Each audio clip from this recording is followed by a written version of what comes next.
ऐसी कंपनी का प्रबंधन और नियंत्रण भी सरकार के पास ही रहेगा। इसके साथ एक और चिंता है जो मेरे साथियों ने उजागर नहीं किया, लेकिन मैं उजागर करना चाहता हूं। अनुच्छेद 37 के आधार पर, जो एलआईसी एक्ट का अनुच्छेद 37 है, उसमें एक सॉवरेन गारंटी का प्रावधान है कि खुदा न करे लेकिन अगर कहीं भी डिफॉल्ट हो तो हर खाता धारक का पैसा सरकार चुकाएगी। और यह विश्वास इस सदन में वित्त मंत्री जी ने दिलाया है कि वो अनुच्छेद 37 सॉवरेन गारंटी का वादा बरकरार है और अधिकार एक एक खाता धारक का सुरक्षित रखा जाएगा। यह सरकार का प्रण और संकल्प है। इस वित्तीय बिल में सभापति महोदय एक और महत्वपूर्ण पहलू है। सरकार की चाहत है कि टैक्स सिस्टम को हम जड़ से मजबूत करें और इसके कोई पहलू हम लोगों को देखने को मिले हैं।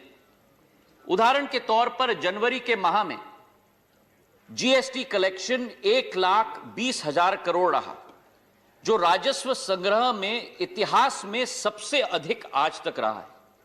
और यह इसलिए नहीं हुआ सभापति महोदय क्योंकि हमने टैक्स रेट बढ़ाई, ये इसलिए हुआ है क्योंकि हम लोगों ने दक्षता बढ़ाई है, इफिशिएंसी बढ़ाई है। इलेक्ट्रॉनिक इनवॉइसिंग के द्वारा, आर्टिफिशियल इंटेलिजेंस जैसे तकनीकों का इस्तेमाल करके, कर की चोरी कम करके, और उसी के साथ दूसरा अंग है कि देश में लगभग आज 4,83,000 कोर्ट में टैक्स के केस अभी भी विलंबित हैं। और इस मुश्किल को भी पार करने के लिए 21 जनवरी 2021 तक 1,20,000 लोगों ने विवाद से विश्वास स्कीम के अंतर्गत 95,000 करोड़ रुपए के टैक्स डिस्प्यूट्स का समाधान करके सरकार को वो राशि उत्पन्न करने का काम किया है। हमारी सोच और विचारधारा यह भी है कि करदाताओं की संख्या हमें बढ़ानी होगी, जो टैक्स जीडीपी रेशियो की बात की गई।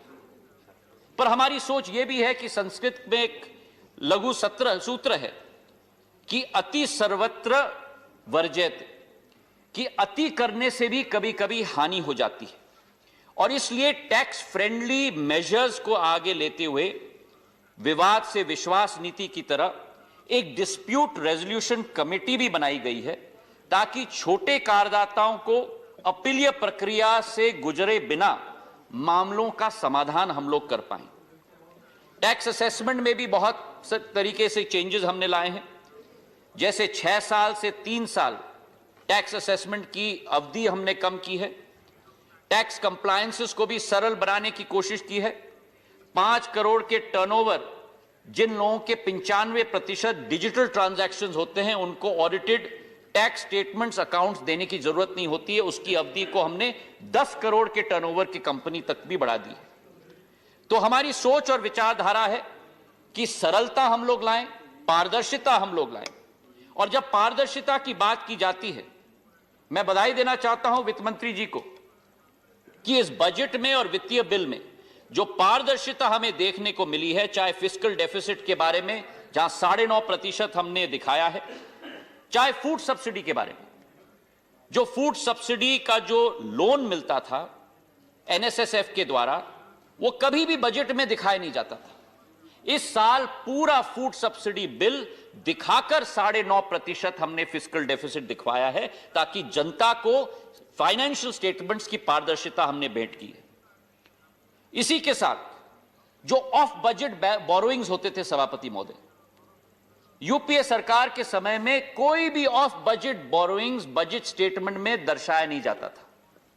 उदाहरण के तौर पर जो ऑयल बॉन्ड्स खरीदे जाते थे, ऑयल मार्केटिंग कंपनीज को सब्सिडी बकाया राशि देने के लिए, कभी उनका उल्लेख बजट में नहीं किया जाता था। इस साल उन ऑयल बॉन्ड्स की भी पूरी राशि बजट में दिखाई गई है और यह पारदर्शिता का एक परिचय सरकार के द्वारा दिया गया है। यह वित्त बिल 2021 सभापति महोदय एक असाधारण और चुनौतीपूर्ण वातावरण में हम लोग ने तैनात किया है।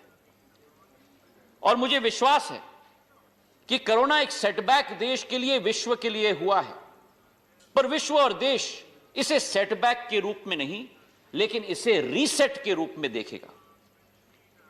और इसके कई उदाहरण हैं।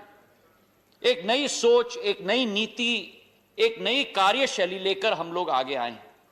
1939 में जब ग्रेट डिप्रेशन दुनिया में आया था, उस समय एक मॉडर्न वेलफेयर स्टेट का परिचय विश्व में किया गया था। 1945 में जब विश्व युद्ध हुआ था, उसके बाद इंटरनेशनल मॉनेटरी फंड और वर्ल्ड बैंक जैसी संस्थाएं बनी थी।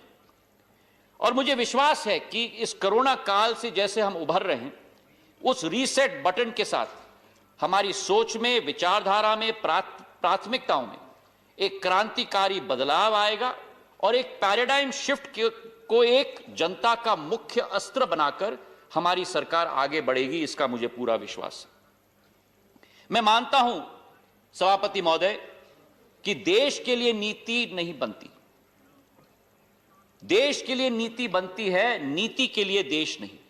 और आत्मनिर्भरता हमारा संकल्प है और उसी के आधार पर सबका साथ, सबका विश्वास और सबका विकास, इसी मंत्र के साथ हमारी सरकार आगे कार्य करेगी।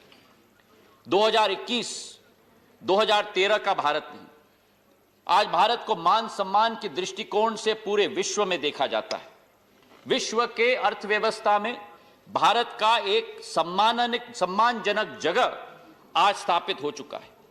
प्रधानमंत्री नरेंद्र मोदी जी ने कहा था कि 21वीं शताब्दी भारत की होगी और मुझे विश्वास है कि ये वित्तीय बिल जो दमदार शुरुआत और दूरदर्शिता के साथ पेश किया गया है, RRR रिफॉर्म, रिलीफ और रिफ्रेश की जुगलबंदी के साथ भारत का नया एक ऊर्जा की शुरुआत करेगी।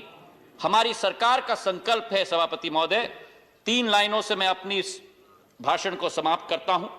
हमारी सरकार का संकल्प है कि आरजू बस यही है, आरजू बस यही है मेरे हर सांस देश के नाम हो। आरजू बस यही है कि हमारी हर सांस देश के नाम हो। जो सर उठे तो मेरे सामने तिरंगा हो। आरजू बस यही है मेरा हर सांस देश के नाम हो। जो सर उठे तो मेरे सामने तिरंगा हो, जो सर झुके तो वतन को प्रणाम हो। धन्यवाद।